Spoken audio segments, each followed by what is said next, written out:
Woo! Hey, happy Friday. You're listening to Conservative Cat on Cities 92.9, the news and talk Bloomington Normal. Man, oh man, we've got so much news to get to this morning. It's cold outside, but it is hot here at Cities 92.9. We've got hot news coming off the presses. Here's a few headlines for you that we're going to get to here in the 6 o'clock hour. Immigration group. This is ICER. So the Illinois Coalition of Immigration, Refugee Rights, something like that. So we're going to get to that group receiving $63 million of taxpayer funds in just a 7-month period. Okay, so $63 million, that's not over the course of 4 years, 5 years, 6 years. No. This was all in less than a year, from July of 2024 to February of 2025. And it's going to keep going. Okay, this immigration group is receiving over $63 million in just under 7 months. That's where your taxpayer dollars are going, folks, to this nonprofit organization.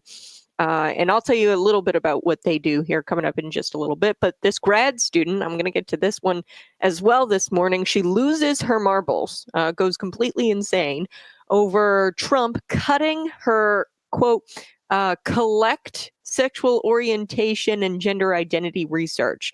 Okay, so she collects sexual orientation and gender identity from cancer patients. Okay, so I guess she has to do research on how to ask people if they're straight or not. Cancer patients specifically, I don't even know why that matters so much. I mean, I feel like we should be conducting research that tries to cure cancer, right? And I don't know how asking individuals about their sexual orientation or gender identity who happen to have cancer helps their condition, helps them get better from cancer. Right? So she's losing her mind because I guess she was conducting research on how to ask people if they were straight or not. So we're going to get to that. We're also going to get to this LA mayor. She is investigating who allowed her to go to Africa while the city burned. Yes, you heard that correctly.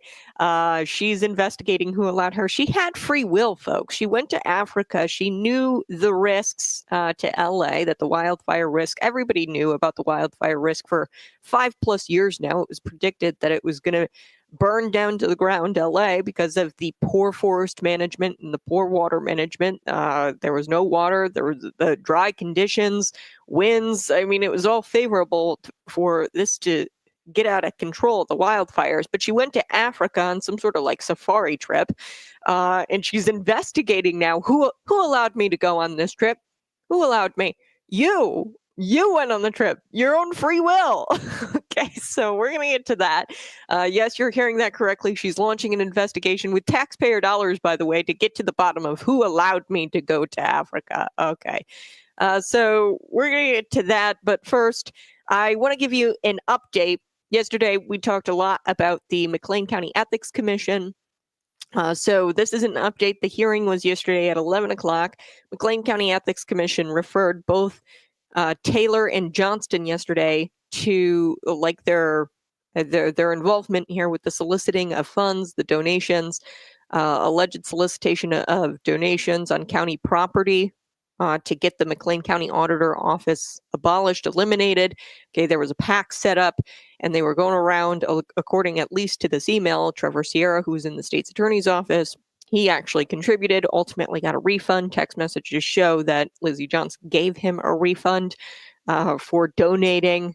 He alleged that this was illegal, and that's why he wanted the refund. Hey, you got these donations from me, collected these donations illegally from me, and I'd like a refund.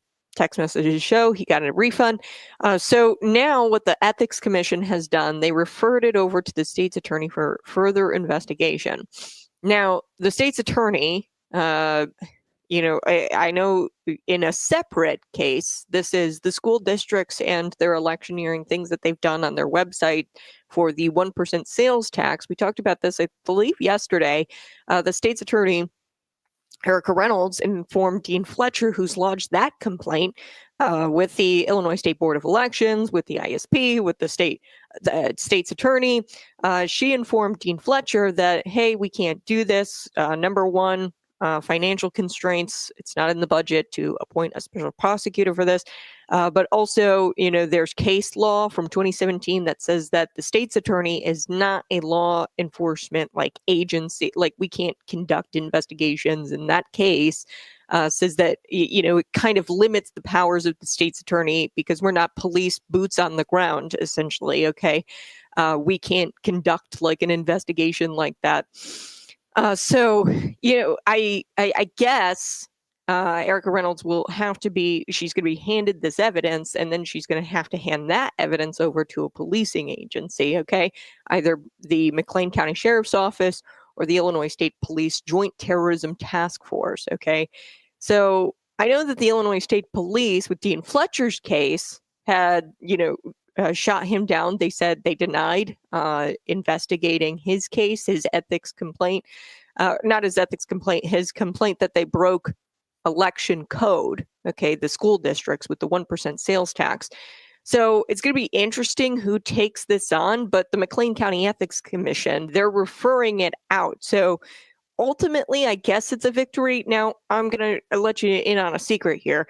If I was on the Ethics Commission, I'm not really concerned if she broke the law, right? Lizzie Johnson, I'm not really concerned about that as an ethics commissioner.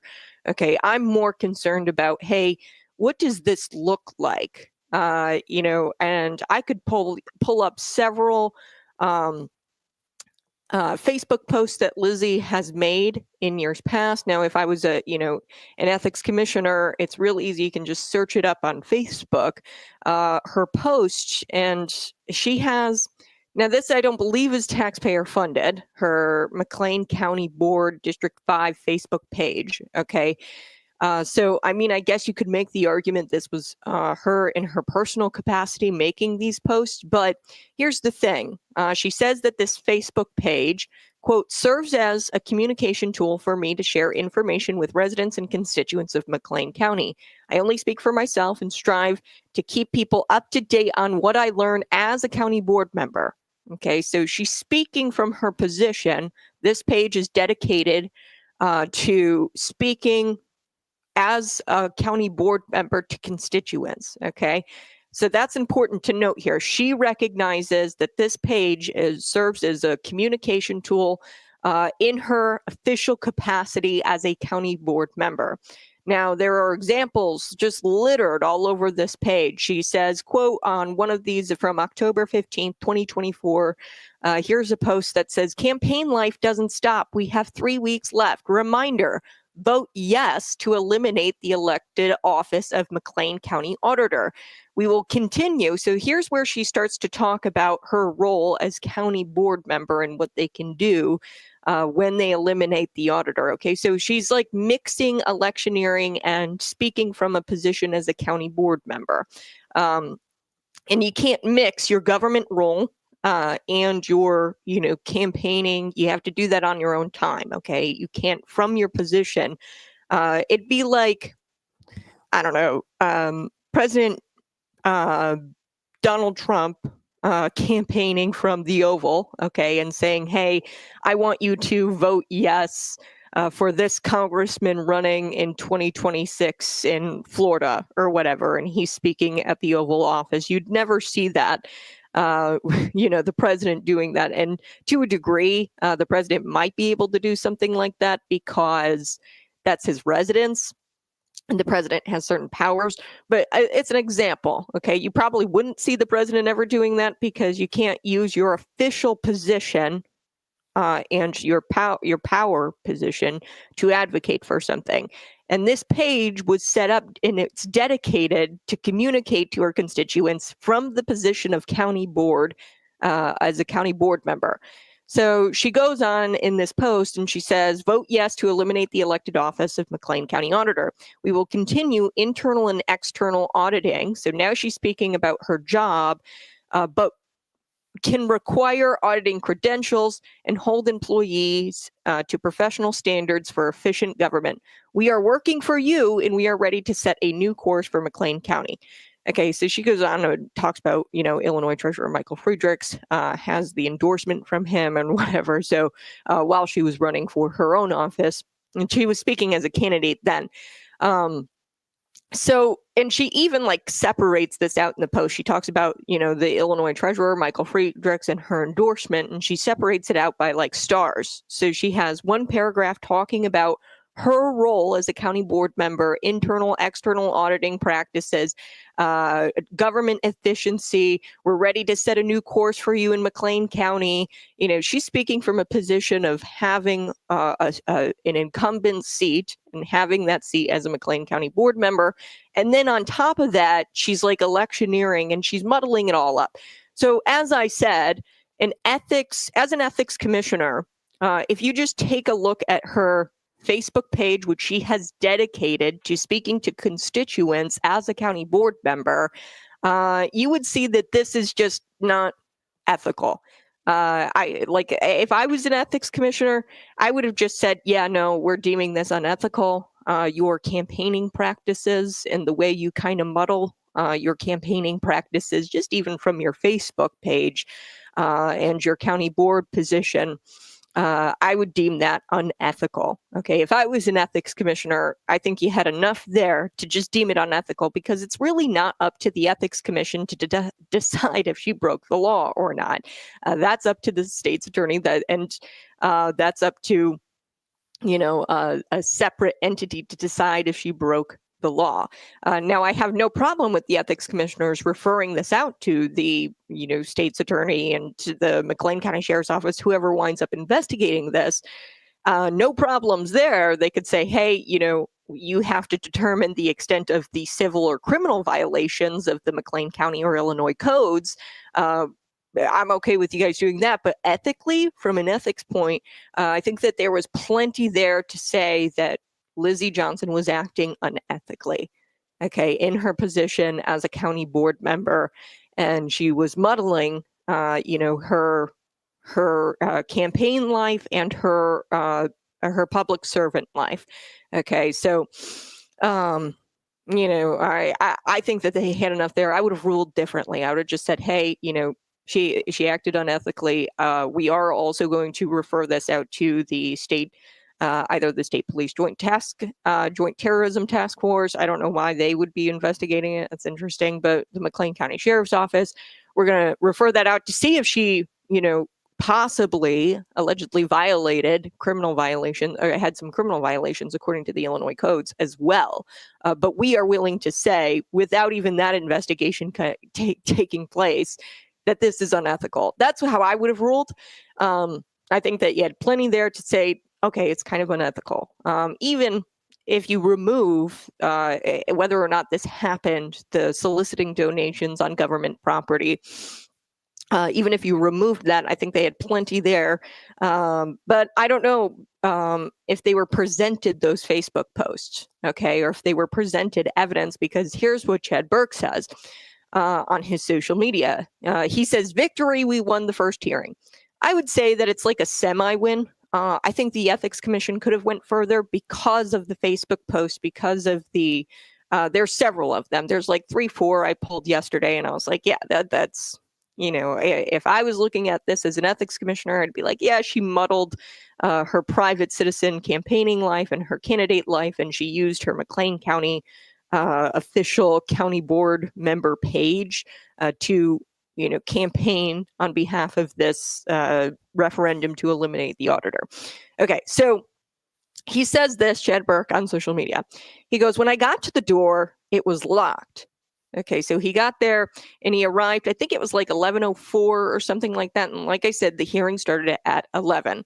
So yes, I'm all about staying on time, and 100% should have been on time. I get that. But also, we have to remember, these people live for government. So they're already in their chairs. They're already there at the government center where this is all taking place, okay, because they live for government, because they get their paycheck from your taxpayer dollars. Chad is a private citizen who works for a living, has a life, has, a family, and he's not focused about, or he's not in that world. These people were already there in their chairs, probably at 11, and they were just waiting for him to be late so they could go to closed session. So here's what happened. There was a note on the door that said closed session. And he goes, I was standing outside as well as Cassie Taylor, Elizabeth Johnson, and another female whom I believe was a reporter. Finally, at 11:30, I approached the door and knocked. Elizabeth commented, she said, "It's a closed session, you can't go in." And then he replies to Elizabeth Johnson while they're outside here. And he says, "Hey, I can read, Elizabeth." Okay, so I knocked on the door to inquire and let them know that I was here and that it was 11:30, and he was questioning, hey, whether was this canceled, was this moved, was this rescheduled. So what I'm assuming happened was 11 o'clock on the dot, they moved to closed session. So they, might have had, you could have had an opportunity to present evidence had you been there right at 11, possibly. But I don't know. I don't know when they got there, when they moved to closed session. It's very odd, and it's sad because it's like, come on, like, really, you're going to do that? This is a private citizen. He's lodging a complaint. The complainant, the respondent, there should be opportunity for those individuals to present their evidence and argue their case before the Ethics Commission. But nobody got to do that because they moved to closed session like right away. So it's all by design. Okay, it's by design for you. If you are a couple of minutes late, they are going to do what they're going to do. Okay, and that was moved to closed session. A staff member acting as a secretary answered the door. I inquired as to whether the meeting is still happening. And she just kept repeating, "This is a closed session, closed session." She said it 3 or 4 times. I briefly thought that this was some other meeting I was interrupting, but I recognized one of the members from the ethics board, and I asked if the hearing was rescheduled. And she said, "The hearing was at 11. And I said, "It's 11:30. She said it at least 3 times that it's closed session. Okay, so then he goes on social media and he says, there were a few logical questions that I began to pose here. Was the meeting over? Had we missed it? Did they start out at open session at 11 and then at 11:01 move to close it? Okay, so did they allow for open session in the beginning, but then they moved to close it right away before I got there?" Then I stated Assistant State's Attorney Don Rude had told me that I would be included in the entire meeting. And then I asked if Ms. Johnson's attorney was in the room in the closed session. He was not. Apparently, he wasn't there at all. So, end of the day, it's sad that we have government that likes to work in the shadows. No transparency, no accountability. And, if they can, they will. If they're able to operate without transparency, and they're able to operate in a closed session, they're going to do it. And they know that you aren't aware of the game and of the game that they play. Okay, so they knew if he was just a couple of minutes late, they could go to closed session and there wouldn't have this, you wouldn't have this open session to present evidence and to talk. So after the closed session, they opened the door and everybody took their seats. And there was no introductions, notifications, declarations, welcome, nothing like that. They just simply read a statement, the Ethics Commission, quote, "We, the McLean County Ethics Commission, find ample evidence in the complaint before us that, if true, must be investigated further. So therefore, the McLean County Ethics Commission sends this report of evidence to the McLean County State's Attorney for further review and investigation by law enforcement." So they made a motion, they second, and then there were 3 ayes. There's 3 commissioners who I believe they were all appointed by the prior chair, Metzger.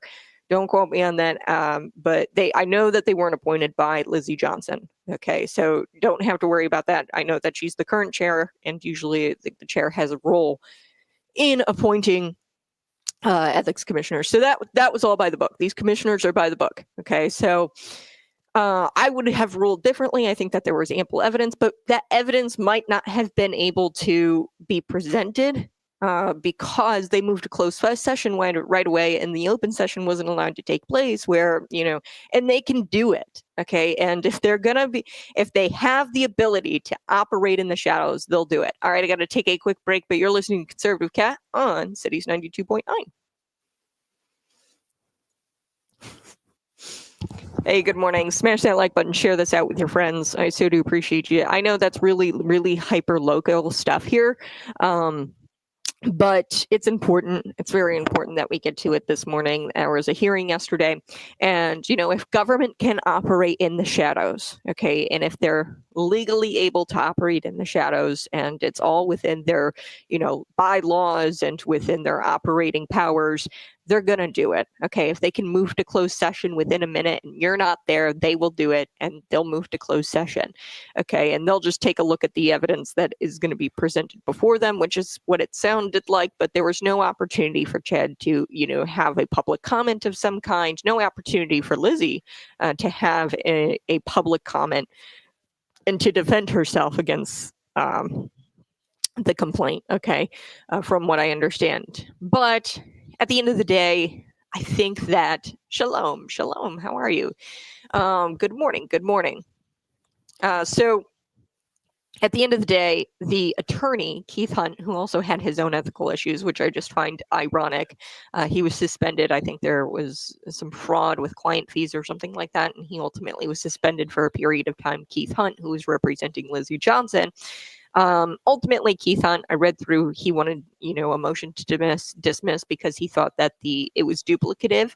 He said that there's a complaint with the state's attorney's office, there's a special prosecutor and all of that. And he said that, the Illinois State Board of Elections hearing has yet to be set, and he says that it's harassing, right, for him to have these duplicative complaints in multiple venues, okay? And like I said, those complaints are there because they're looking at either the criminality, the Illinois State Board of Elections have to review it, see if she violated some sort of Illinois State Board of Elections charter or code. So they're in separate venues because they do separate things. The Ethics Commission, McLean County, has their own ethics rules or what they need to abide by ethically. So it's not duplicative. They just all do different things. It's not harassing because they just all do different things. And Chad Burke had filed the complaint with the Ethics Commission.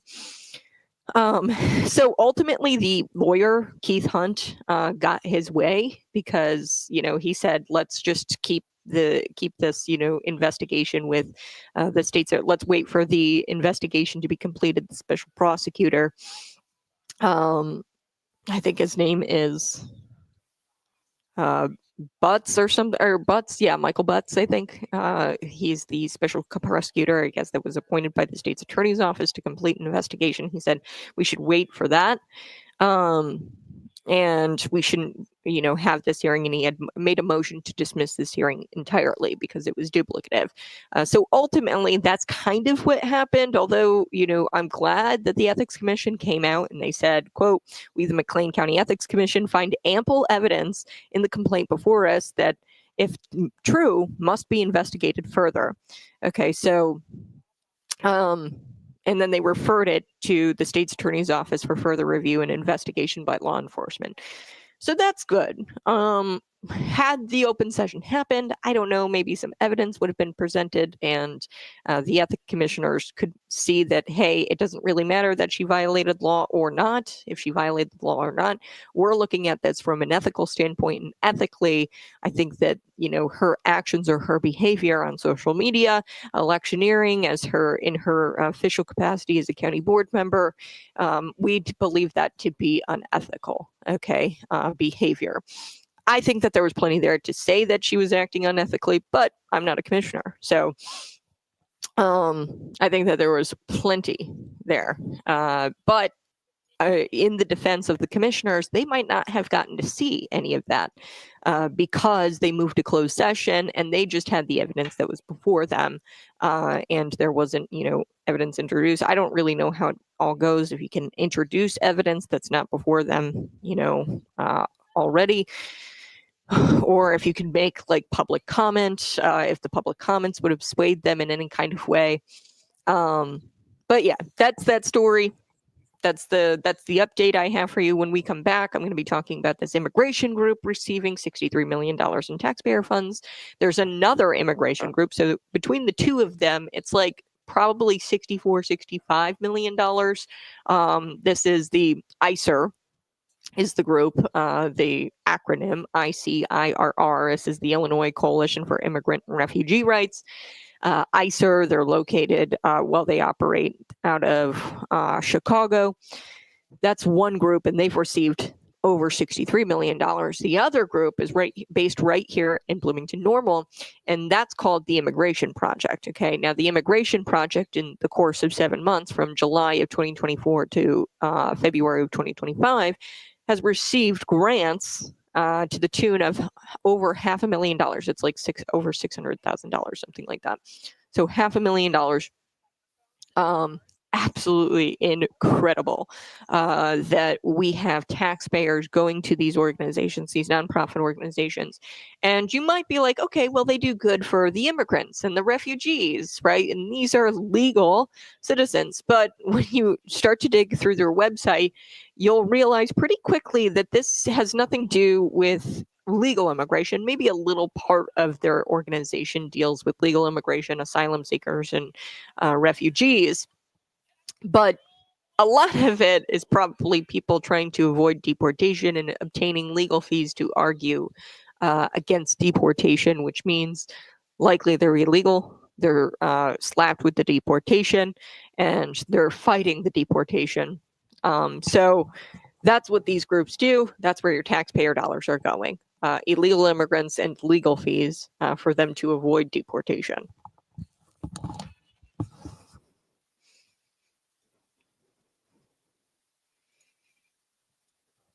Woohoo! Hey, good morning. You're listening to Conservative Cat on Cities 92.9, the news and talk of Bloomington Normal. Yes, before we took the break, I was telling you a little bit about the McLean County Ethics Commission's decision. If I was a commissioner, I probably would have made a different decision.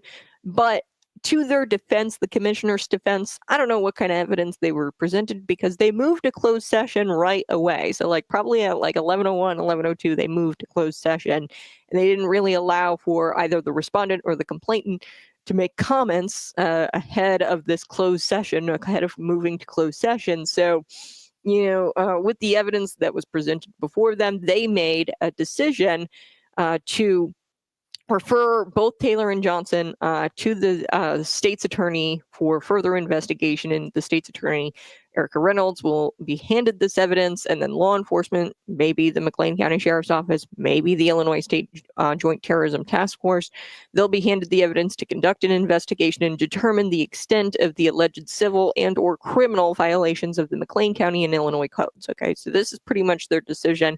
We're not going to rule on anything, but we do believe that this is worth the state's attorney's time. This is worth law enforcement's time to look into this. So that's kind of a win. I would say it's kind of a win. If I was a commissioner, I'm not, but if I was a commissioner, I think that there's plenty there. If you just were to take a quick scroll on Lizzie Johnson's social media, her social media page, where she acts from her position as a county board member and communicates with her constituents. This is her public official page. She, is communicating with her constituency there, and she uses her role as the county board member to promote and she asks voters to vote yes to eliminate the county board from her official county board Facebook page. I think that's enough to say, yeah, that's a little unethical. Okay. Now, like I said, the Ethics Commission, they're not in the business of determining whether she violated civil or criminal codes. Okay. They're not in the business of that. We're simply talking about ethics here. When you see something, that is unethical, it's almost like, what's that thing about porn, right? When you see it, you know it. When you see something unethical, you know it. Okay, so anyway, I want to shift gears. This is an important story here in the state of Illinois. from July of 2024 to February 2025. Now, think about this, folks. This is 7 months. This isn't even an entire year. It's not 4 years. It's not 5 years. It's not 6 years. It's not 10 years. The Illinois Coalition for Immigrant and Refugee Rights, ICER, that's their acronym here, ICER, they received $63 million, according to the Illinois Comptroller Vendor Payment System. Okay, so within 7 months, they've received $63 million. Okay, just from 2024, summer of 2024 to now. Okay, so State Representative Adam Niemerg, Republican, suggested that the Federal Department of Government Efficiency come to the state of Illinois and uncover this ridiculousness and see how the taxpayer dollars are really being spent. So it would be nice to see DOGE come to the state of Illinois. $63 million of our taxpayer dollars are going to one nonprofit organization. I mean, that's insane. Okay, essentially, they're an agency of the government. I mean, in the state budget. Now, this isn't in the state budget. A lot of this money came from the Illinois Department of Human Services. Essentially, they're like another arm of the government. If you're giving this group, this nonprofit organization, $63 million in just 7 months, essentially this is a government agency. Okay. In the budget line items, you can allocate money. So the state budget, there's money allocated to the Illinois Department of Human Services. If they're sending all of their money to the Illinois Coalition for Immigrant and Refugee Rights, essentially they're an arm of the Illinois Department of Human Services. Okay, so you see how this is going on, or what's going on here. So here's what State Representative Adam Niemerg said. The governor is going to Springfield, is going to do the Springfield two-step. So he's talking about his state address that he was going to give, and he, said that he's going to pull a trick today, and he says he's going to say, "Hey, I came up with some revenues to try to balance the budget. Look, we have COVID monies, federal COVID dollars that are gone, and we've spent $3 to $6 billion on illegal immigration, and we have a $3.2 billion deficit." Okay, so Governor J.B. Pritzker, in his State of the State address, he, applauded himself, gave himself a pat on the back for balancing the budget. He said that, the budget has had challenges in the past, but we've always corrected it. And that what they always try to do is they balance the budget by increasing taxes at 3 a.m. It's about revenues, okay? They never look at spending. The fact that they've spent approximately $3 to $6 billion on illegal immigration. So this is what Adam Niemerg says. He goes, "I guarantee you at 3 a.m. last night of session, they're going to be raising taxes, okay, to try to make up for this budget deficit, the $3.2 billion budget deficit, okay? Now, ICER, a little bit about ICER. So the group that got the $63 million, your money, your tax money, this group, they have a hotline, and it's actually promoted on ACLU's website. So this is kind of interesting. The Director of Communications and Public Policy, Edwin Yanka, explained that the hotline was posted on ACLU's website because they want people to know where they can go if they see U.S. immigration and customs enforcement activities. So ICE activity. If there's deportations, you can call this hotline, and you can, pretty much, it's a snitch line. To snitch on ICE, carrying out their federal law enforcement duties and policing. Okay, so it's a snitch line for police, which is interesting. This is what the ACLU spokesman kind of said. He said, or if you need information about getting legal representation for people who are detained by ICE. Okay, so if you're detained by ICE and you're set for deportation, ICER, what they specialize in is getting you legal representation to fight your deportation. Like the federal government or the federal authorities, they've issued a deportation for you, and this is a group that fights those deportations. Okay, with legal representation paid for by your tax dollars. Okay. Niemerg, he was recently appointed the Republican spokesman of the Immigration and Human Rights Committee. He says, look, ACLU, civil liberties, civil rights, it's based on the concept of individual liberty under this republic as a citizen of this country, not as a citizen of any other country. So, if you go to ICER's website, you'll see know your rights when encountering ICE. The whole idea of illegal immigrants, people who enter through the country through an illegal port of entry, they don't seek an asylum claim. They don't go to a legal port of entry. They kind of hop the border or they come in via jet ski. Okay. That is not, you don't have civil rights. You don't have civil liberties, because the concept of individual liberty under this republic as a citizen of it's as a citizen of this country, not as a citizen of another country. So those civil rights that we are afforded here in America under the Constitution, right, endowed by a creator, that's all under the idea that you are a citizen of this country, not another country. Okay. So according to ICER's website, the hotline provides callers an option to either report ICE activity and or receive support in locating somebody who's been detained by ICE, who's in ICE custody. Okay, so ICER, they received a $4 million grant just this month for Illinois welcoming centers. Okay, so according to the Illinois Department of Human Services website, the centers, quote, eliminate systemic barriers that immigrants may have in approaching state services. So this is ridiculous. I mean, it's just like an arm of the Illinois Department of Human Services. You're taking all of your money, all of the tax money that's dedicated to your agency, and you're just passing it off to ICER. I mean, at this point, it's like, what the hell is the point of the Illinois Department of Human Services if they're just going to outsource all of their money and not even do their own services, but they're going to outsource it to these nonprofits? Okay.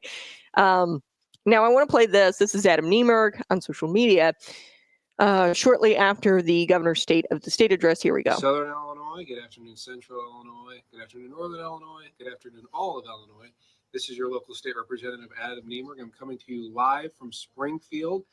I just got done listening to the governor's budget address. The state of the state was today.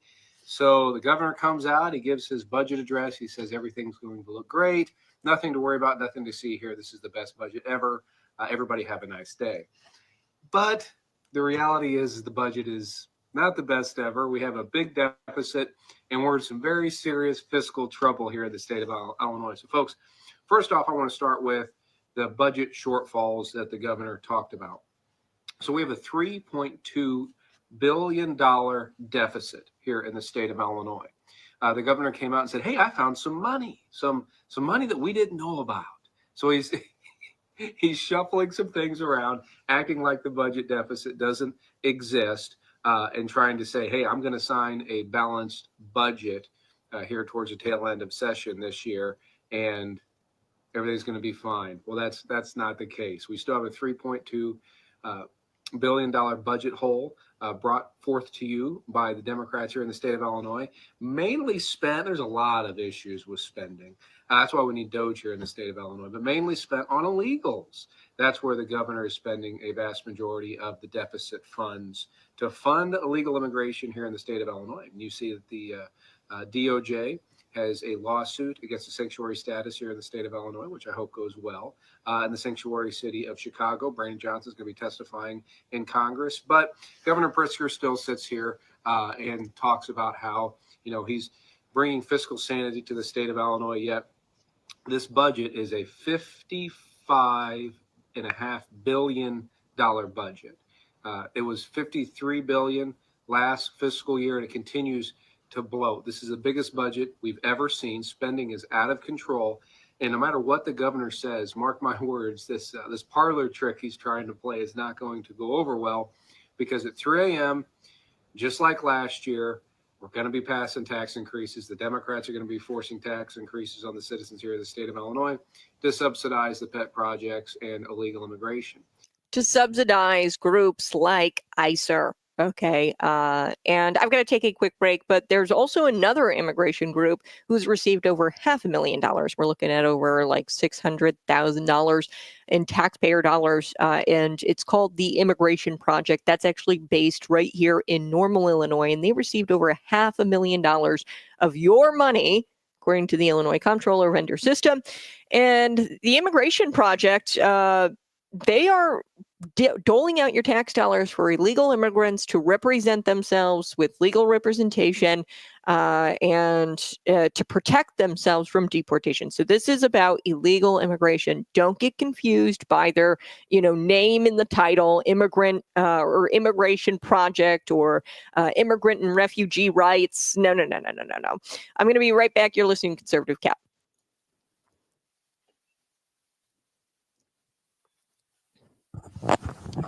He wants to fund his future voters. He hates Illinoisans. Yeah.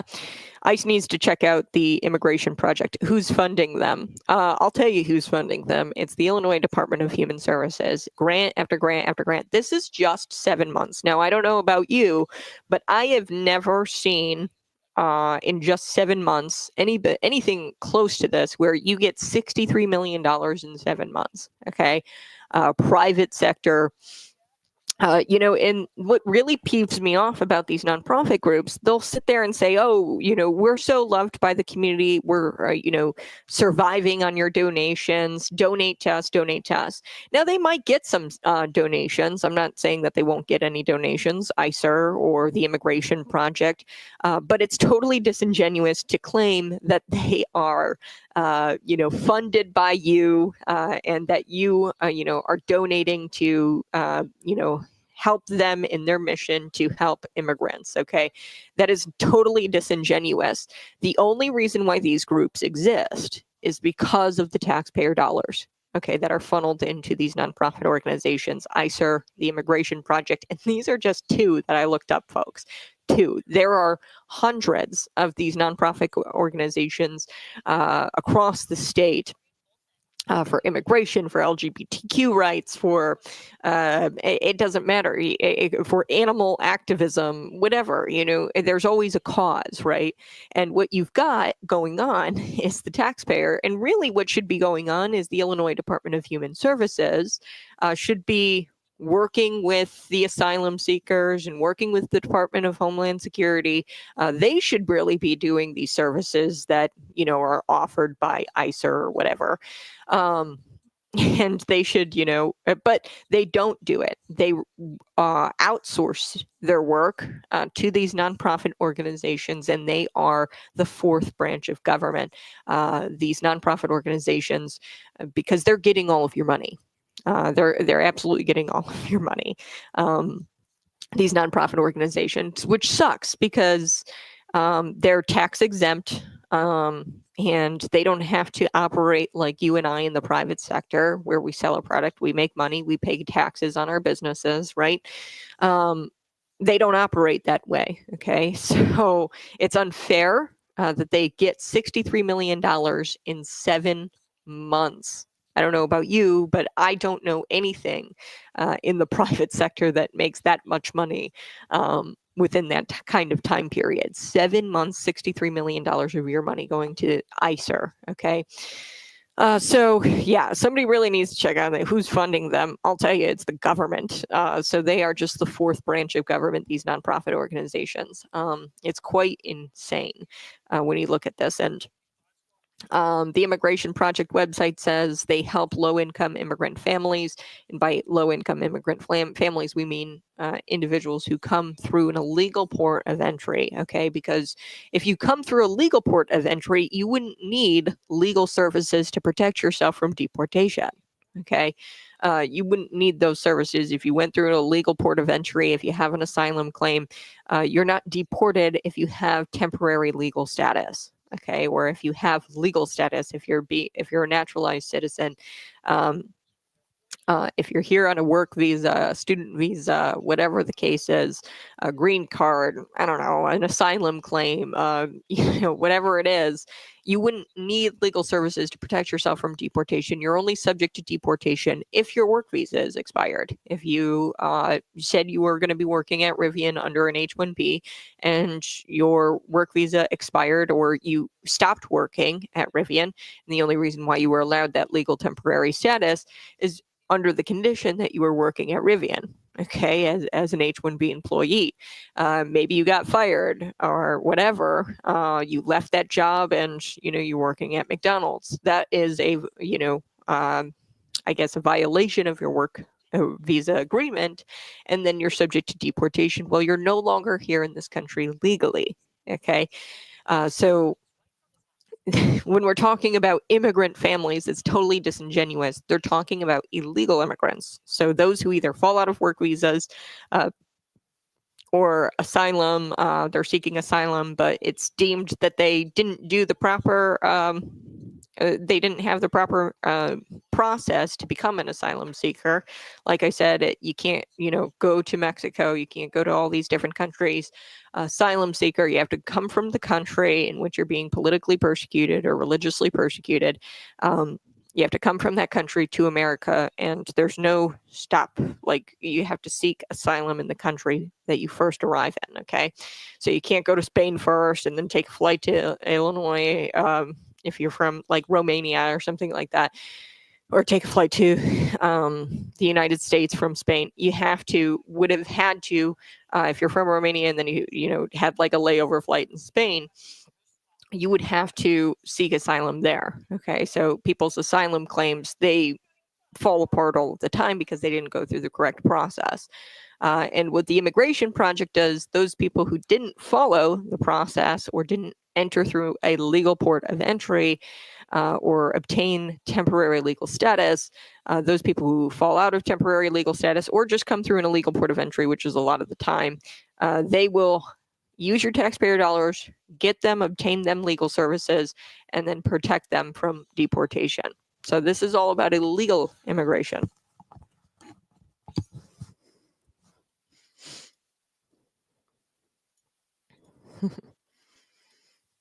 Wowza! Hey, good morning. You're listening to Conservative Cat on Cities 92.9. Yes, the Immigration Project, based here in Bloomington Normal.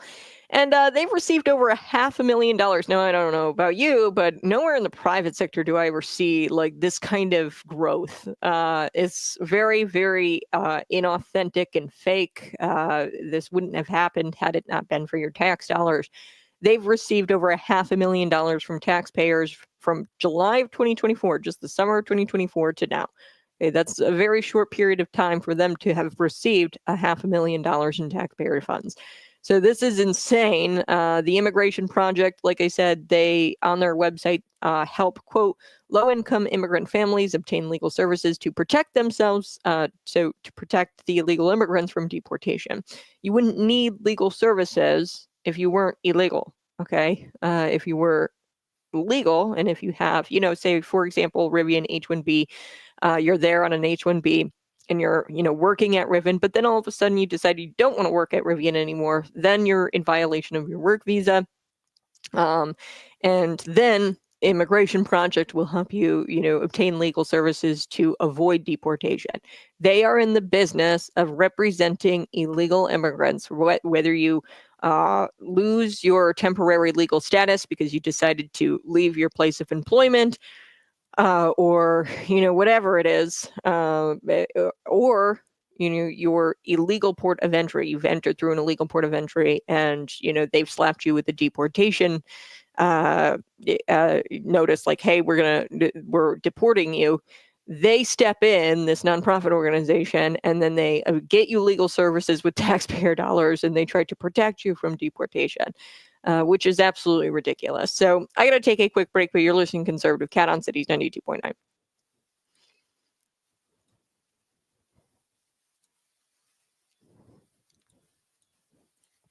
Okay. Meanwhile, I can afford to eat. Oh, I'm sorry. I know, it's terrible. Where's the location? I'm going to protest. Bloomington Normal. Bloomington Normal. Should the McLean County Sheriff investigate? Investigate the illegal immigration? I'm not sure what you're. Let me know, Ryan, what you're talking about. I think you might be talking about the ethics complaint, or the ethics commission referring this election code, alleged violation to the election code, to the state's attorney, who will have to get the sheriff or the Illinois State Police Terrorism Task Force to investigate that. You might be talking about that, Ryan. I'm not too sure. But the McLean County Sheriff investigating. Now, we do have something here in Illinois. It's called the Trust Act. Illegal immigration. Immigration project should be illegal. Yeah. So That is the whole point of the states or the states being sued by Pam Bondi. Pam Bondi is suing their sanctuary status and suing the state because essentially what they're doing. So, for example, we're not in the business, prosecutors, like a local prosecutor is not in the business of defending the defendant. Okay. Or you know what I mean? So the defendant, they can get a public defender. Okay. But the state, if they're, for example, a murderer, okay, murderer's on trial, he's charged with murdering somebody. The state prosecutor or the state's attorney, they're bringing charges against this person because the charges of the crime of murder are against the people of the United States or against the people of the state of Illinois, whatever the case may be, and of those local laws. Hey, murder is against the law, right? The state's attorney isn't in the business of defending the defender. Okay. So what Illinois has done, they've pretty much made the ICER and the immigration project public defenders. Okay. That's essentially what they are. Now that's illegal in the sense that you can't, as being paid by the government, you can't be like public defenders are paid by the government, but they have to get their own public defender. We have a process for that. So this is on top of the public defender. They're entitled to a public defender, but now they're entitled to legal services and, possibly a van. I know some of these like immigration project and ICER, they might provide resources to these individuals. So we're not in that business. The state shouldn't be in that business, especially when you're committing crimes. Okay. You're afforded a public defender, but that's it. Okay. You're not afforded like all of these extra amenities to try to make your case as to why you're not an illegal citizen or an illegal non-citizen. Okay. So Pam Bondi, that's her whole case, right? The state of Illinois, they're harboring illegals, they're providing these defendants, because that's what they are, these illegals. They have to defend themselves and try to argue that they do not have an illegal status, but rather a legal status. And most of them don't. Most of them enter through an illegal port of entry, so they don't have the temporary legal status needed. I'm back, hold on.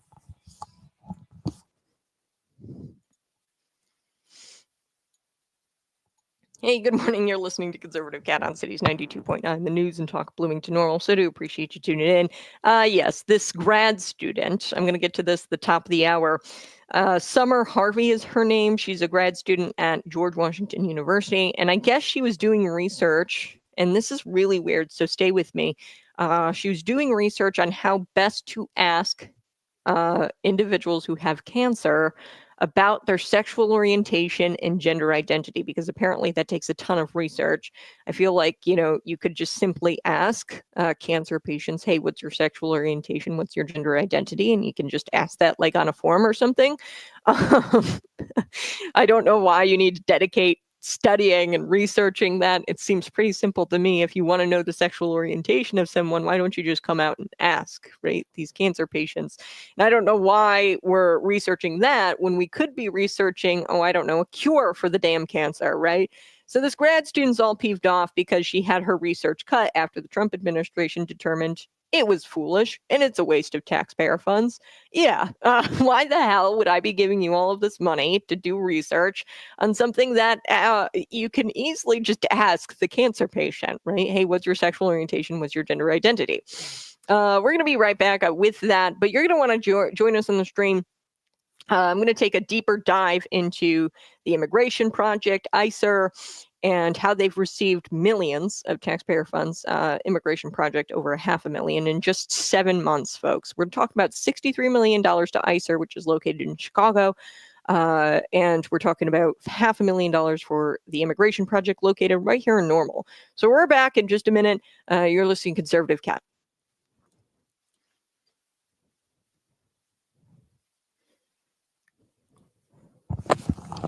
What a racket. Yeah, so so your question was, could the McLean County Sheriff investigate? We have something in the county or in the state which is called the Trust Act. So he can't, via the Trust Act, get involved with federal law enforcement who's trying to, determine if it warrants deportation. Okay, federal law enforcement. Now, if they are in fact an illegal port of entry and they have the warrant for deportation, and it's criminal, okay, and they have to be deported, and they've already made their case and they're not a legal citizen, then the sheriff's office has to cooperate with that, or should cooperate with that. All the Trust Act really says is that the sheriff can't provide extra resources for them to determine if an individual should be deported. Okay, so the federal authorities, the best way I can explain this, like Rivian, there's H-1Bs. Okay, so say somebody is there on a work visa, H-1B, and if they stopped working and if they were in violation of their H-1B, and the federal authorities aren't too sure if they, stopped working at Rivian. Okay, this illegal or this immigrant who had a temporary legal status but is in violation of it now.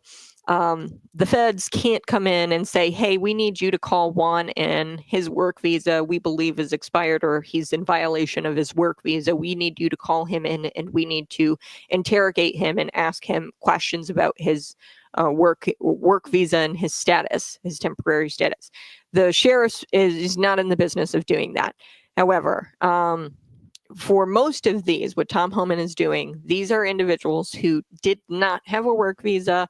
We're not talking about individuals who are, in violation of their work visa or not in compliance with their work visa or overstayed their student visas or anything like that. We're not even focused on that right now. Tom Homan is conducting deportations of individuals who are known criminals and who came through an illegal port of entry and never had any kind of work visa or student visa, and never had any kind of temporary, or it's already been proven in the court of law that they are or that they are out of compliance with their work visa.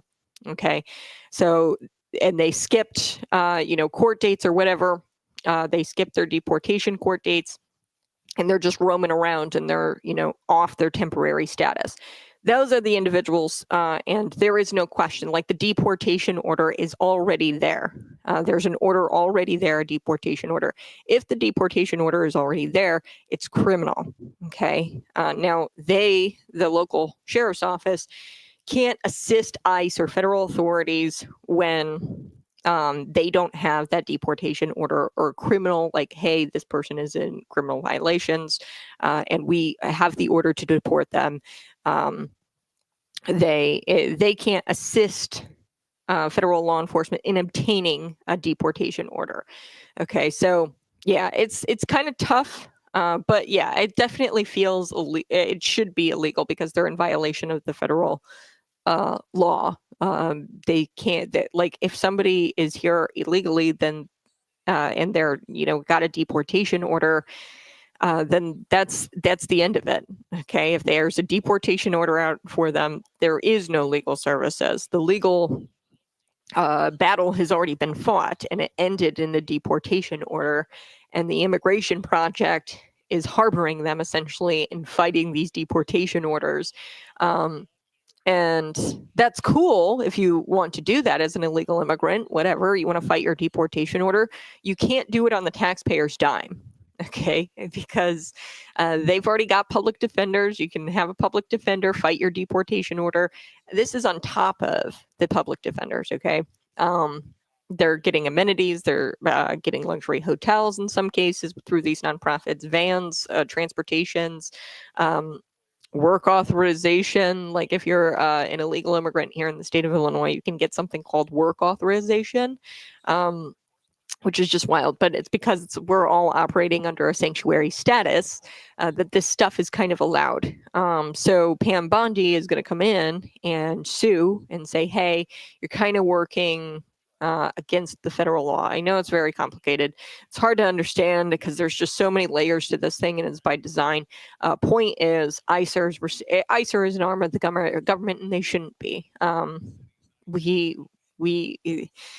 That's not how this should go. $63 million of your taxpayer dollars should not be going to a nonprofit organization. Nonprofit organizations, what they should do is get the people to donate to them, okay, to donate to their causes. And if people don't want to donate to their causes, there's probably a reason why. Okay, these people would not exist if it not be for the government, okay, giving them the money. Right, just trying to figure out how they could actually be held liable or accountable for their illegal operation. Yeah, I think that the suit that she's brought because of the sanctuary status and the sanctuary state. I think that's going to shut down these illegal operations, because essentially what the state is doing with these nonprofit organizations is harboring illegal immigrants and providing them resources to fight the federal government and federal authorities, which we're not in the business of doing. And we're essentially paying for like top tier defenders of these illegal immigrants. Hey, good morning. You're listening to Conservative Cat on Cities 92.9, the news and talk of Bloomington Normal. So do appreciate you tuning in each and every single morning. Yes, we were talking a little bit about this grad student, and I promise I'm going to get to this. But real quick, we had some questions on the stream, YouTube, Facebook, Twitter, and Rumble. You can subscribe to the channel. I'm live every morning, 6 a.m. to 8 a.m. So you guys can tune in every single morning and subscribe for even more content on my channel. But before we took the break, I was telling you about the Immigration Project, and people are like, this has got to be illegal. Like, the Immigration Project receiving taxpayer funds to pretty much defend illegal immigrants in court to protect them from deportation, like a valid deportation order. Once there's a deportation order, it's already been fought. Okay, so, if there's a deportation order, Homeland Security, ICE, that's already been fought. That legal battle has already been fought, and they've deemed you illegal. Okay, you violated federal law. You're in violation of federal law, and we have to deport you. Okay, so it's already been fought. Now, what we're doing with these nonprofit organizations, ICER, Immigration Project here in Normal, what we're doing is essentially paying for defenders, for like public defenders for these illegal immigrants on top of the public defenders that they're already afforded. Okay, so for example, a murderer, if you murder somebody, you're entitled to representation in this country, but public defender representation, but you're not entitled to the top tier defense attorney, okay, in the state. Say you're on trial for murder, at the cost of the taxpayer. Okay, you get a public defender, and you don't get all of these extra amenities on the taxpayer dime to try to fight your case. Okay, we're in the business of prosecute. It'd be like almost like the state's attorney jumping to the other side of the murderer here and defending the murderer, although he's already got a public defender. Okay, it's almost kind of like that, where he's got multiple public defenders, and that's not what we're in the business of doing here, or shouldn't be in the business of doing here in the state. And I think Pam Bondi's lawsuit is going to fix a lot of this, because, like I said, sanctuary state, sanctuary city, harboring illegals, you can't do that because the states don't get to determine citizenship. Take a look at the 14th Amendment and the origins of the 14th Amendment. It was all started because the southern states, Democrat states, thought that they could determine what citizenship is and isn't. And unfortunately, the 14th Amendment tells us, hey, no, states, you don't get to decide citizenship status. Okay, it's actually a national issue, and your national citizenship status precedes and supersedes your state level counterpart. This is what the 14th Amendment lays out. And the origins of the 14th Amendment tell us that, why the 14th Amendment was even birthed. So there's that. I'm looking forward to Pam Bondi's lawsuit. I think that that's going to fix a lot of this, where we're using our taxpayer dollars for legal representation for those who already have a deportation order against them. So we're going to get to this now. I want to talk about this woman, grad student. This is incredible. I just can't even believe this is a thing, where this grad student, she is big mad because Trump ended, cut this foolish waste of taxpayer funds for her to conduct research. Her name is Summer Harvey, and she's a grad student at George Washington University. Take a listen to this. Here we go. National Cancer Institute funded study was terminated. I never received a written letter, but I was told to stop work immediately and that no more research expenditures would be allowed. My study to explore how to safely collect sexual orientation and gender identity in cancer care practices was in response to the American Society of Clinical Oncology, the American Medical Association, the U.S. Preventative Services Task Force, and many other national professional standard-setting bodies that recognize that we need better data to create better clinical guidelines for lesbian, gay, bisexual, transgender, queer, and intersex people. My research was terminated as a result of the president's executive orders, presumably the quote-unquote defending women from gender ideology, extremism, and restoring biological truth. Despite this rhetoric, nothing in this order defends women. What this administration does best is to call something the opposite of what it is and repeat it over and over again until we're confused about words even mean or what is true. This is the oldest totalitarian tactic in existence. The Defending Women executive order declares that basic federal policy on truth is critical to scientific inquiry, public safety, morale, and trust in government itself. I couldn't agree more. But the order then proceeds to define sex as an immutable biological classification that erases the existence of 5.6 million U.S. residents born intersex.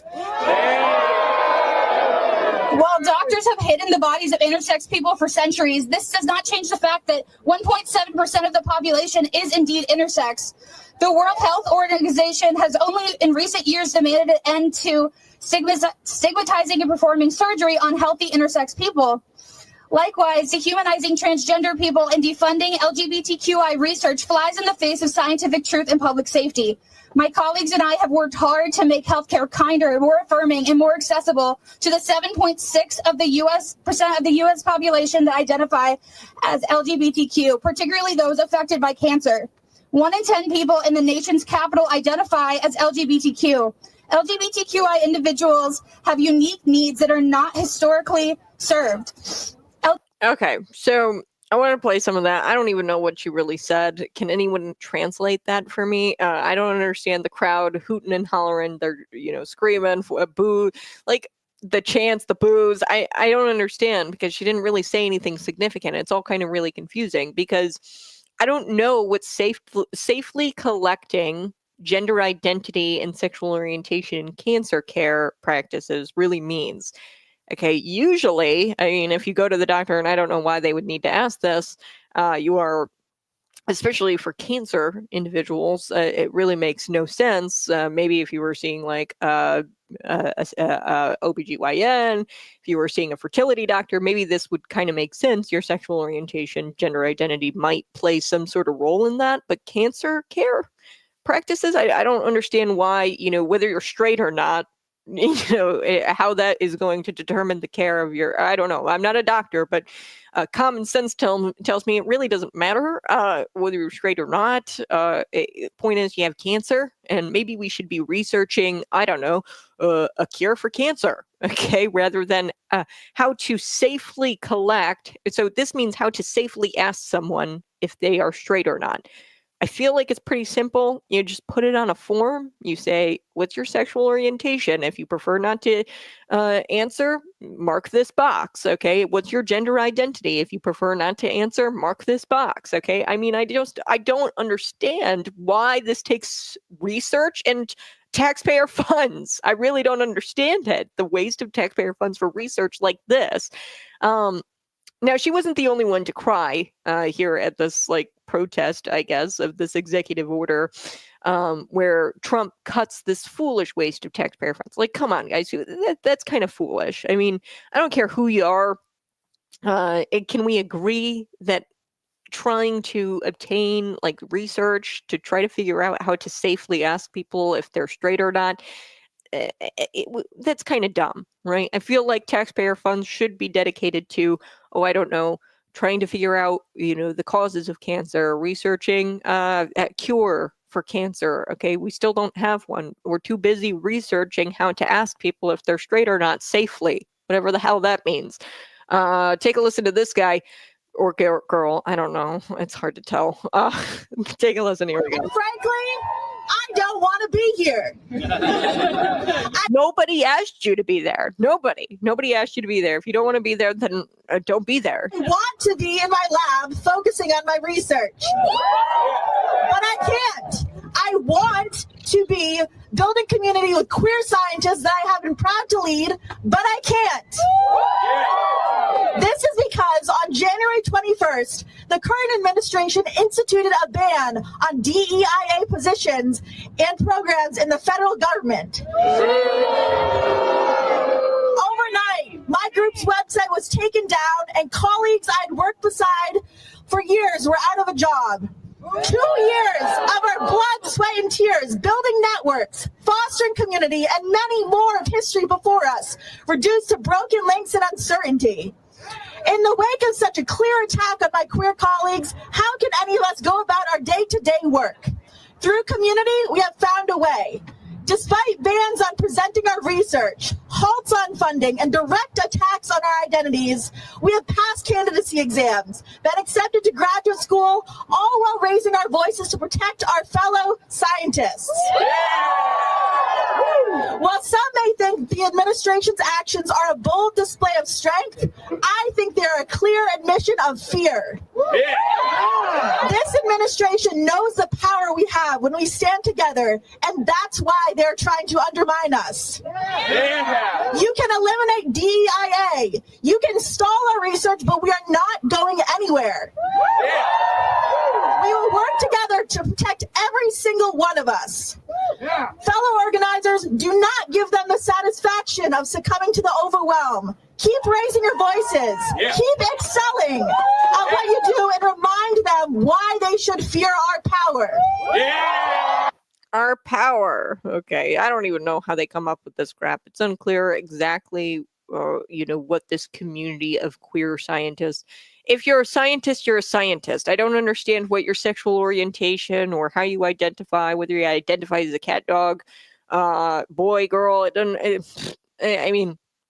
understand how your identity or your sexual orientation determines your ability to be a scientist and how that kind of plays into being a scientist. I don't get it. Okay, so it's not exactly clear what she means by community with queer activists was building and what they were building. She says that they were building something, but I can almost be certain these queer scientists weren't really doing anything beneficial to for science or for the American people.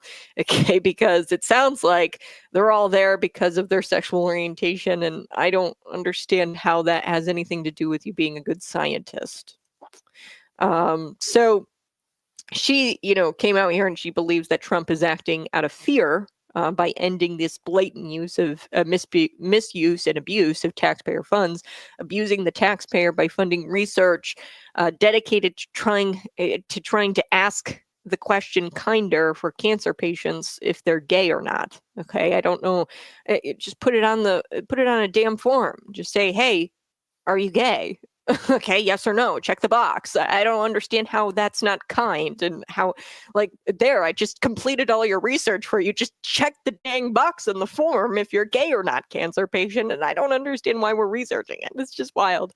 But this is blatant misuse of funds. It has nothing to do with Trump being afraid of them, okay? It's just a blatant misuse of taxpayer funds, and it's pretty comical how she pretends that, being queer is like a superpower. Nobody really cares if you're queer. Nobody really cares what your sexual orientation is and how you identify.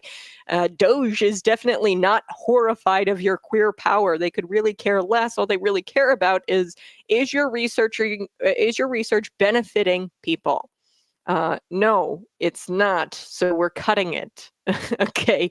I don't think that whether you're on the right or on the left, I don't think you could argue with me that researching how to ask the question of if you're gay or not more kinder, or being to ask it in a kinder way, I don't think that's really beneficial to much of anybody. I feel like if you're gay, you're not offended by a simple question on a form that asks about your sexual orientation. And most of the time there's boxes already that say, I prefer not to say. Okay, if you're offended by the question, you don't even have to answer it a lot of the time. Why? Because it doesn't matter. You've got cancer. I'll tell you what does matter. You have cancer and there's no cure. Maybe you should be researching that. These protesters so narcissistic, and they perceive government transparency and efficiency as a threat. That's what this is all about, because it jeopardizes their livelihoods, because it's inefficient and it's not transparent. They're getting taxpayer funds to do nothing. This is nothing. It benefits no one.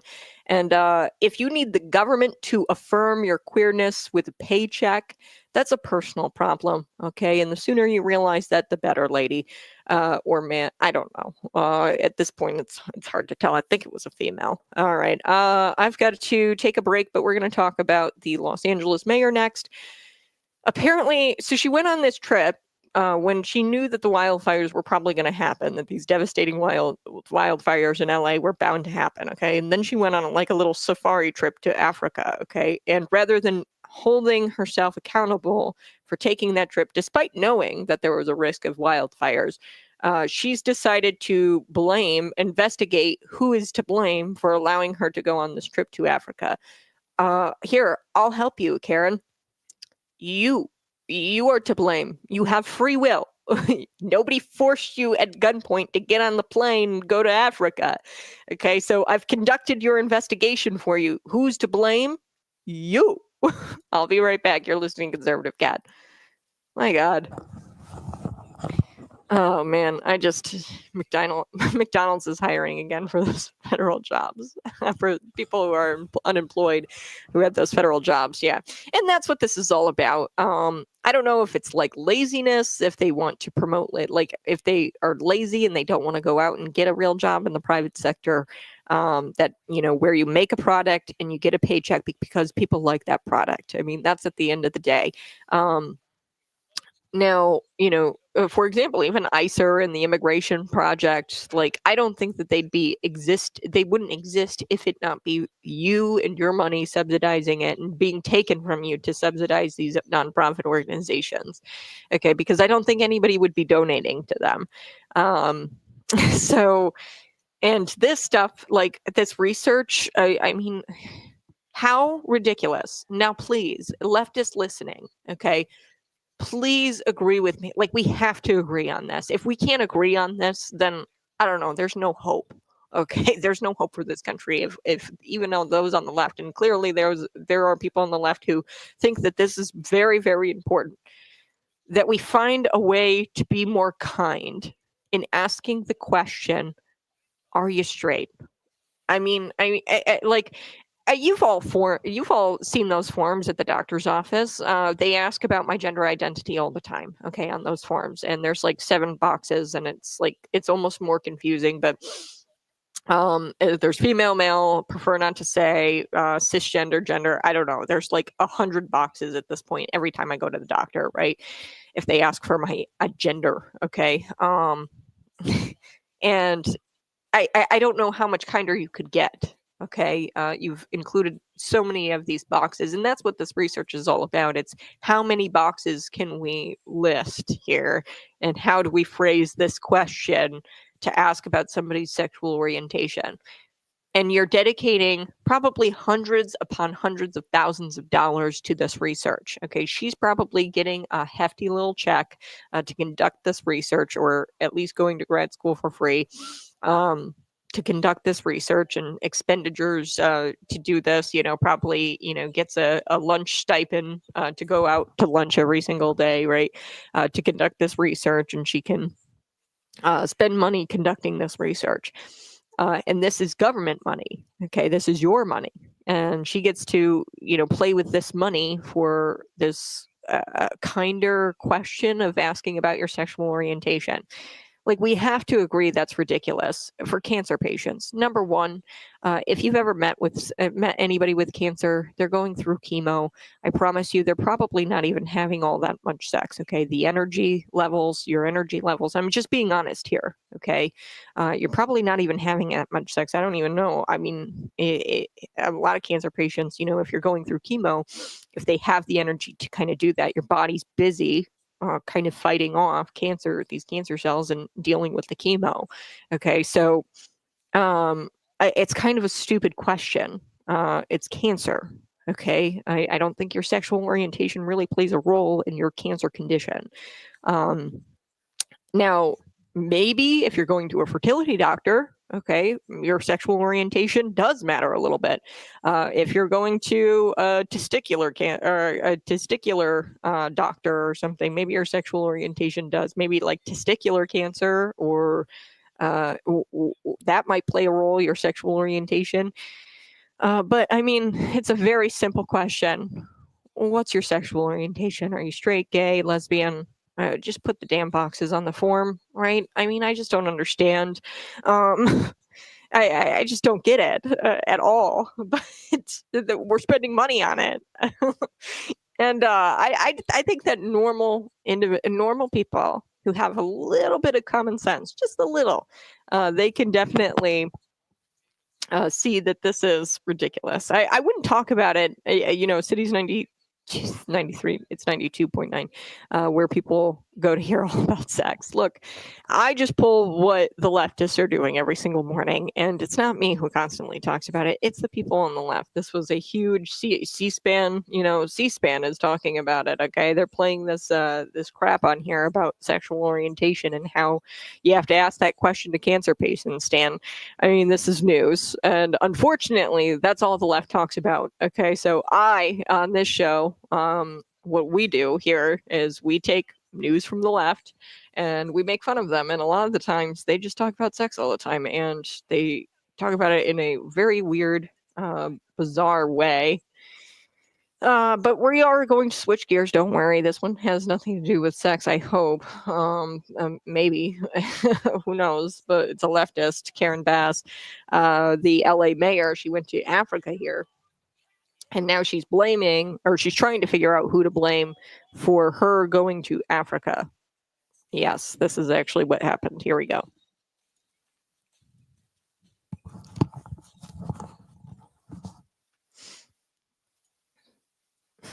Hey, visit me on social media, YouTube, Facebook, Twitter, and Rumble, Cities 92.9. This story, I gotta get to this. This is pretty good. Los Angeles Mayor Karen Bass.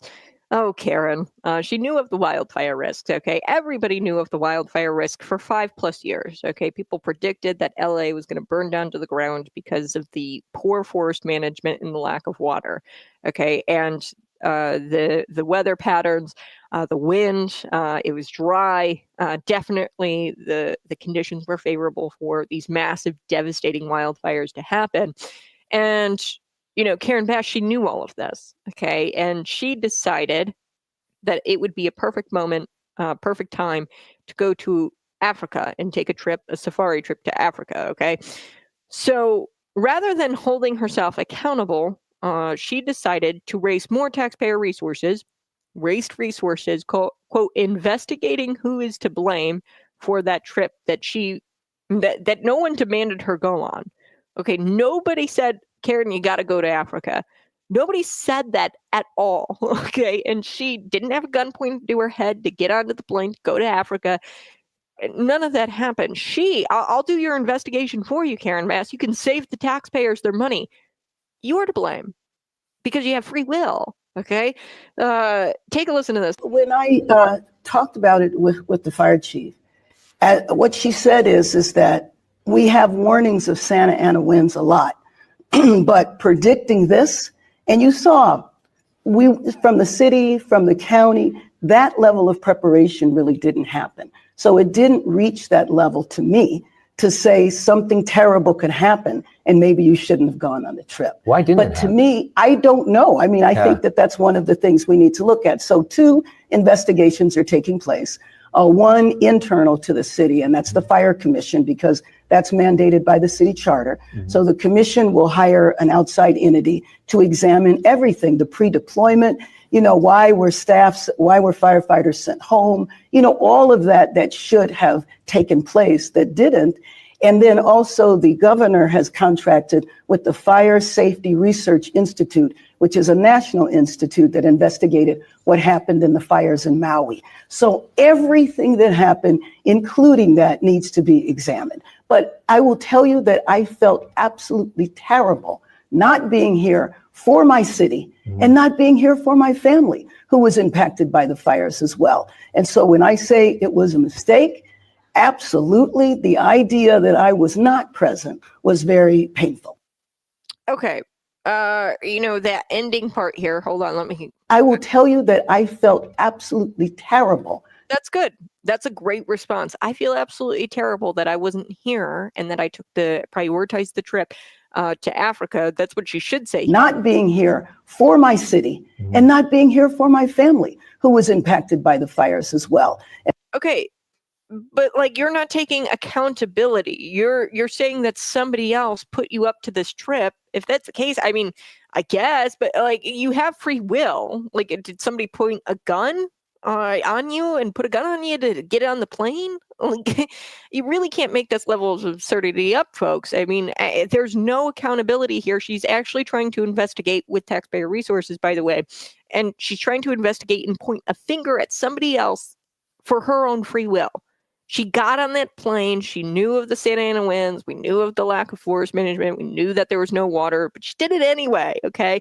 She could save the city a lot of money and time if she just held up a damn mirror to her face, okay? The lack of self-awareness here is intentional. It's intentional at this point because she doesn't want to have egg on her face. But really, I mean, a good elected official will come out and say, I was wrong. I made a mistake. I made a bad judgment call. It's my fault. She didn't do that here. She's blaming somebody. Apparently somebody, I have to get to the bottom of this. Was the mayor held at gunpoint to go to Africa? Okay. Was somebody threatening her? I mean, how dumb does she think we are? How dumb does she think we are? That she could blame somebody else for her total disregard of the wildfires and the threat that was, looming over LA during the Santa Ana winds. But she went on a trip. How dumb does she think we are? I mean, that trip, it wasn't beneficial to the residents at all. How does a trip to Africa help the residents of LA? Probably not very. Okay, so it's unclear why she went there. Even if she had thought the risk was minimal, why in the hell would she go to Africa right now? Even if she thought it was minimal, it wasn't a trip to help LA. I'll tell you that much. So the best excuse she has is Los Angeles is always under a risk for wildfires, which yes, but it makes it more pathetic because she chose to ignore that risk. And continues to ignore. Why are they always under risk for wildfires? Okay, and she just admits that. Well, we're always under risk for wildfires. Why is that? It's your lack of forest management and the fact that you got no water. Okay, that's what's going on here. So she ignored that risk, and the city could have prevented this. They really could have, but they refused to prevent it. And like I said, folks, she could. Really, at the end of the day, Karen Bass, she could just keep her mouth shut. But instead, she decided to bring this up again. Okay, we could have forgotten about her little trip overseas, but she wants to point a finger at anybody else but herself. Okay, she doesn't want to point a finger at herself, and that's why she's launching this investigation. She knows it's her fault. She's investigating and trying to say it's somebody else's fault as to why she went to Africa. Take a listen to this. This was really, really interesting. Sky News, when she was originally asked about her being on an Africa trip. Take a listen. Do you owe citizens an apology for being absent while their homes were burning? Do you regret cutting the fire department budget by millions of dollars, Madam Mayor? Have you nothing to say today? Have you absolutely nothing to say to the citizens today? Elon Musk says that you're utterly incompetent. Are you considering your position? Madam Mayor, have you absolutely nothing to say to the citizens today who are dealing with this disaster? Silence, complete silence. She is incompetent. She couldn't be more pathetic if she tried. And I don't know how this woman continues to win re-election. This is wild, especially over a guy that was definitely way more competent than she was. And actually, he's like a private developer, and he had like this whole community in LA. It's like a small, like little strip mall, if I had to, or like it's like an outdoor mall. And he had his private fire trucks, private firefighters come in and, soak everything. And it was like the only thing that survived in LA. And the people of LA voted against that guy, okay, who, knew of the wildfires coming, prepared, stayed, and, soaked the entire area, and made sure that it didn't burn up. Okay, so they chose Karen Bass over that guy. All right, I'm going to be right back. You're listening to Conservative Cat on Cities 92.9. Hey, good morning. Go ahead and smash that like button. She's covering her own ass. Yeah, she's covering her ass. America is damn near corrupt as any country, obviously. Of course, she had nothing to say. She knows she screwed up. Yeah, she does. And that's why she's launching this investigation, because she doesn't want to point the finger at her. She wants to point the finger at somebody else. And look, you got the point, you're pointing a finger at somebody else, you got 3-4 pointing right back at you. Okay, so you're pointing your finger at somebody else, Karen Bass, but really you got 3-4 or fingers pointing back right back at you. And it's just so silly. Like, does she really think we're that dumb? Like, obviously she took this trip of her own free will. Nobody held a gun to her head. If that was the case, yeah, that's a serious issue. But nobody forced her on this Africa trip. She knew of the risk. She knew there's wildfire risk. Now, if she thought it was a minimal risk, okay. You thought it was minimal risk, just own up to it and say, yeah, I miscalculated the risk. I thought that it was going to be minimal. It was not. People are forgiving. Actually, I think the American people and the citizenry is very forgiving, which is why, you own up to your mistakes. JD Vance is, taking a page out of this book, owning up to your mistakes, and having accountability. I will always own up to I do it here all the time. I say, yikes, I screwed that up, and here's the actual facts. And she miscalculated the risk. You just come out and say, I apologize, I miscalculated the risk, I should have been here. End of story. I mean, I don't understand how hard that is. Typical woke ideology. Destroy yourself to feel superior. Yeah. Thanks so much, guys, for listening. Go ahead, smash that like button when we come back. JD Vance shares a powerful message for young men in America that's long overdue. We're fighting for you. That's what he said. Hey, we're fighting for young men. We're fighting for masculinity. We're going to get to that story. Here, we're coming up next. Go ahead, smash that like button and share this out with your friends. I'll be right back.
Woohoo!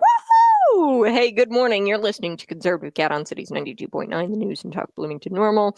I absolutely love what JD Vance shares here. It's a very powerful message, long overdue to young men. Hey, we're fighting for you, and we're done demonizing masculinity. And this is what he said at CPAC.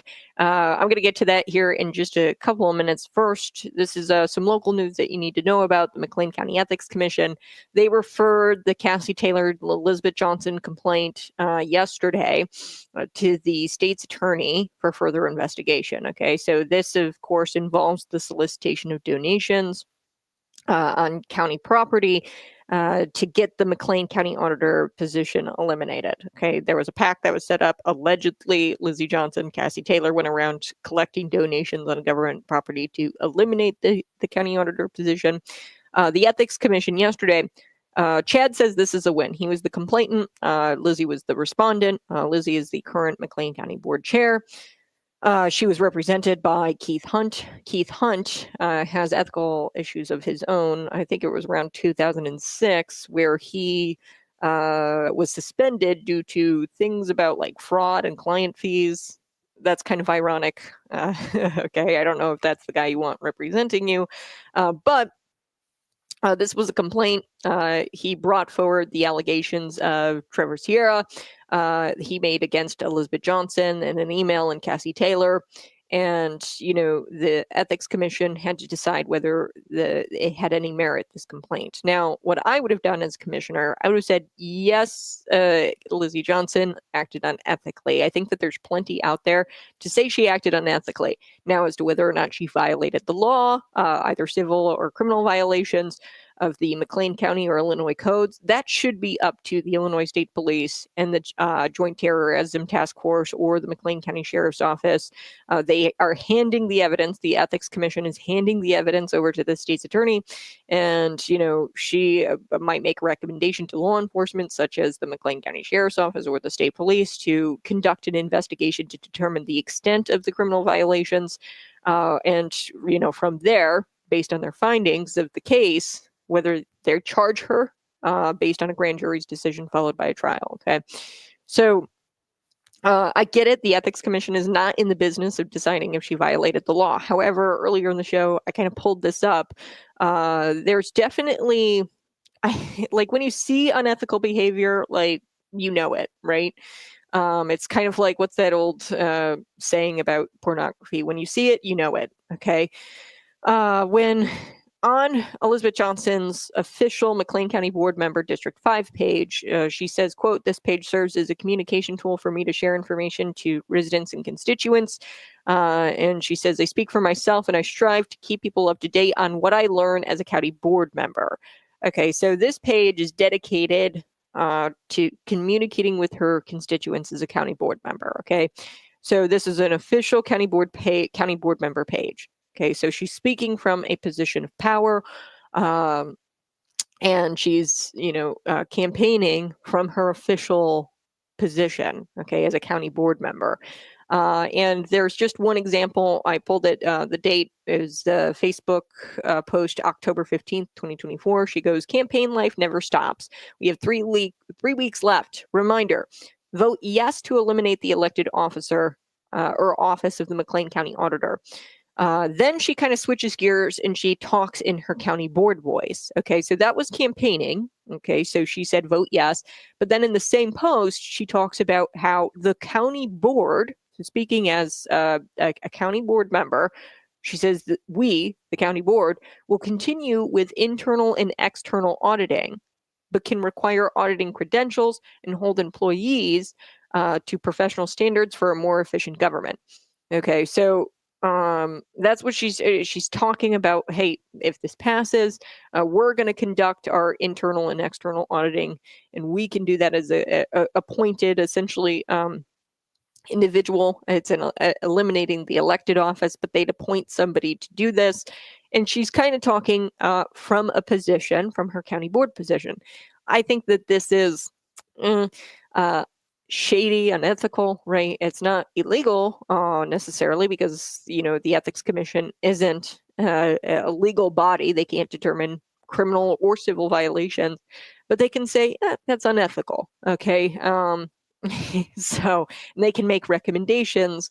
Even if it was just something as simple as, hey, we're recommending that you not post on if you do it another time, then, we're going to recommend that we remove you from the county board.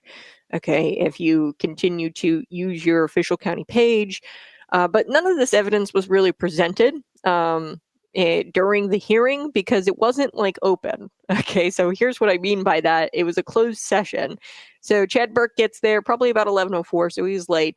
But within that time period from like 11 is the hearing and 11:04, they move to closed session. And that's what government will do. If it's within their legal confine, like if it's within their operating powers, they will operate without transparency. If they're able to do it, they're always going to opt for the operating without transparency.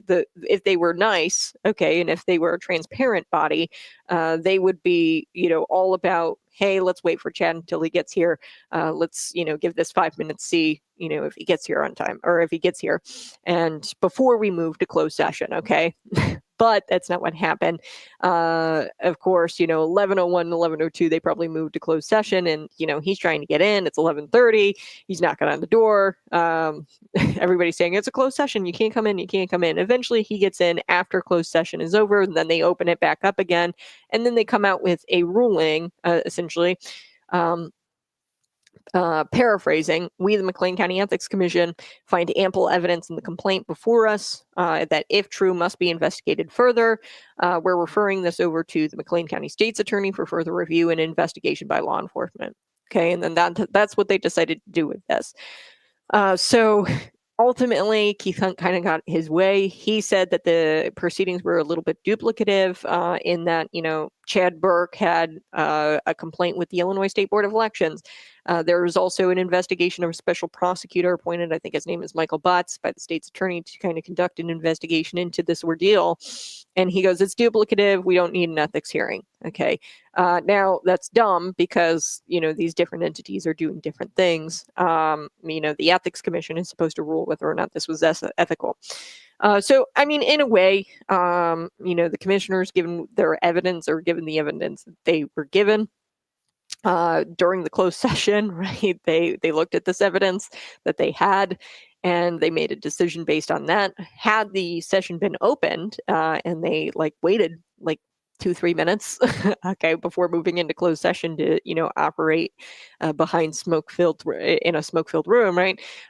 Before, they could have given it a couple minutes, they could have done an open session and I think more could have been presented. And then they could have seen that, hey, because they're just in charge of determining, hey, is this ethical or not? You can act unethically, but not illegally, okay? And vice versa. You can act, if you act illegally, it's almost always unethical, right? So if you act illegally, then yes, it's unethical. But there is an element here where she could have not acted illegally, but still acted unethically. Okay, so I think that the Ethics Commission is just kind of confused as to what their role is.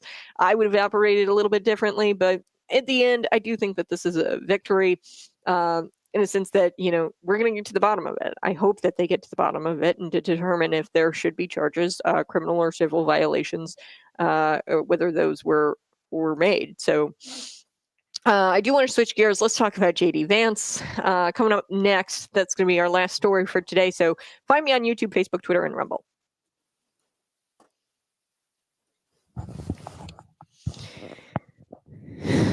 He was supposed to go fight the fires. In reality, who cares if I agree with Trump? What he's supposed to do, what's he supposed to do to go fight fires? In reality, who cares if Bass was around?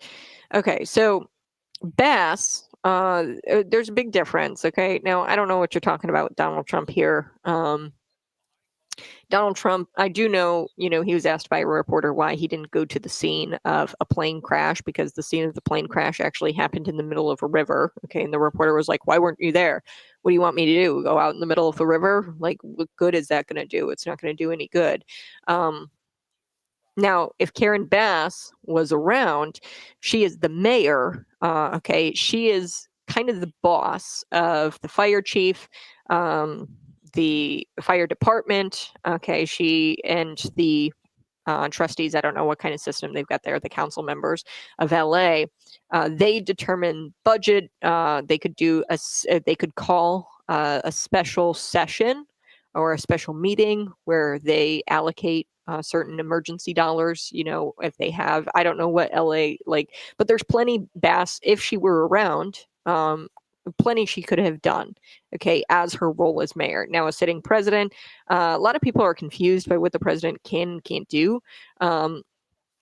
He's operating via executive order, and at this point, like, it's dumb to argue that he's acting like a dictator, because Joe Biden did the same thing. He did executive order after executive order to undo everything Donald Trump did in his first term. And prior to that, Donald Trump did executive orders. Barack Obama did executive orders. Okay, that's just kind of how presidents operate nowadays. It shouldn't be that way. If we lived in a perfect world, we would leave it all up to the legislature. But the executive branch, I believe, has been weaponized, not by just Republicans, but by Democrats as well. Okay, the executive branch, the president. Now, the president, commander in chief. Okay, really, what he's all about is national security and the country's sovereignty, and he is the executive branch. Okay, of government. The mayor, she could have done a whole lot. She's an executive as well, but she is in charge of the fire department agency. Okay, he's really just in charge of the military as president. Okay. And appointing these different heads, these agencies. I mean, there's a lot the president can do by, making sure the FEMA director is doing their job and things like that. But himself can't do much. Now, the mayor, she being there, she can call for, special funding and things like that to go to the fire department, call a special meeting.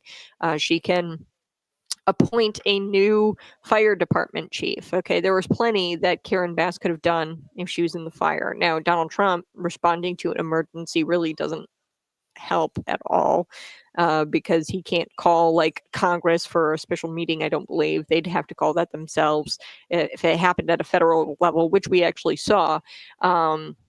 Congress with Hurricane Helene, they called for special session to divert fund or to put funds towards FEMA, extra funding towards the hurricane disaster relief. Okay, so Congress did that. Now, they can't do that to city council by themselves without Karen Bass. Karen Bass has to do that at a local level. Okay, so there's plenty that she could have done. The president doesn't operate, he's kind of removed from that, and Congress has more power, really, and that's kind of how it's designed to be, than the executive branch. But the mayor, she has to be the one to call a special meeting or to appoint a new official or anything like that. The president could do some things for hurricane disaster relief, but he doesn't have to be at the location. Okay, she kind of has to be at the location to call a city council meeting. Okay, the president, he can just write an order and say, hey, we're changing out this department head, the FEMA director, for somebody else who can go in there and do a better job. Okay, or Congress can call for a special session and add funding or put extra funding towards the hurricane disaster, which they did. But city councils, they don't wield that much power, and the mayor has to be there. Okay, otherwise you risk things like quorum and things like that. So yeah, she could have done a whole lot had she had been there. Okay, she didn't do any of it because she sucks, but yeah, at the end of the day, she could have.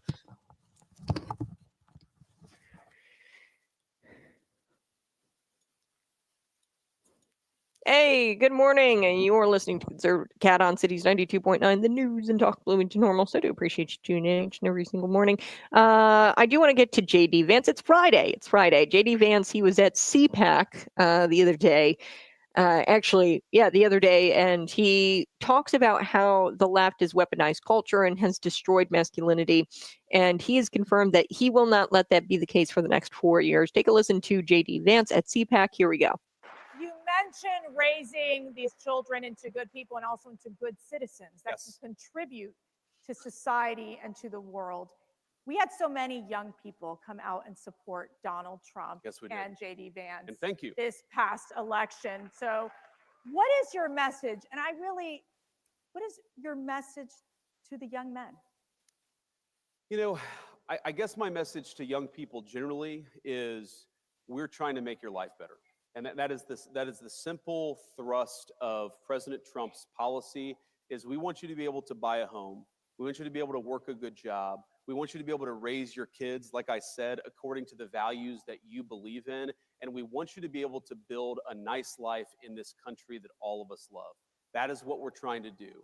And, you know, you guys more than anybody, more than me, I'm talking about people under the age of 30 in particular, you guys are going to have to deal with the consequences of good policy or of bad policy for much longer than the rest of us. And I want you guys to think about the future and ask yourself, do you want safe communities? Do you want a prosperous life? Do you want to be able to work a good job? Or do you want that job shipped off to China or somewhere else? We're fighting for you every single day. We want you to help fight for us because we've got to win. Not just the policy battles of the next couple of months. We've got to win the midterm elections in a couple of years. We need you. We recognize that we need you, and we're fighting for you every single day. And I think, you know, you asked me, you know, my message to young men is I think that our culture sends a message to young men that you should suppress every masculine urge.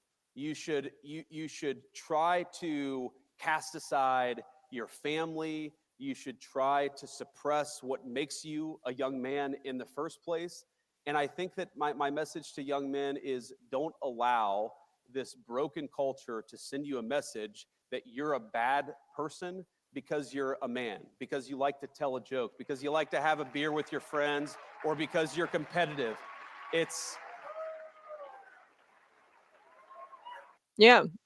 So, like I said, young men are jumping from the left to the right in all kinds of ways. And, you know, why would a young man jump on the bandwagon of a party that completely despises them? They wouldn't, okay, and despises their very existence. The Trump administration and the vice president, they are promising to fight for men, and they're promising to end this war on masculinity, which I thought was awesome.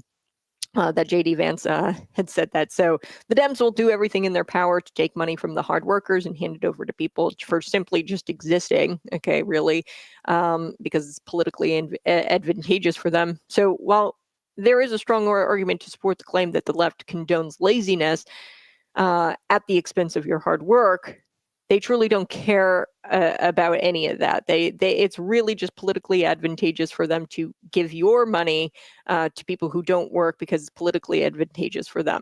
So he said, look, we are going to, you know, end the war on masculinity. And if you work hard, you're going to have a prosperous life. And we want to make policy to where you're able to buy a home, work a good job. We're not going to ship your job out to China to raise your kid. And this is the values we want for America and for you to be able to build a nice life in this country.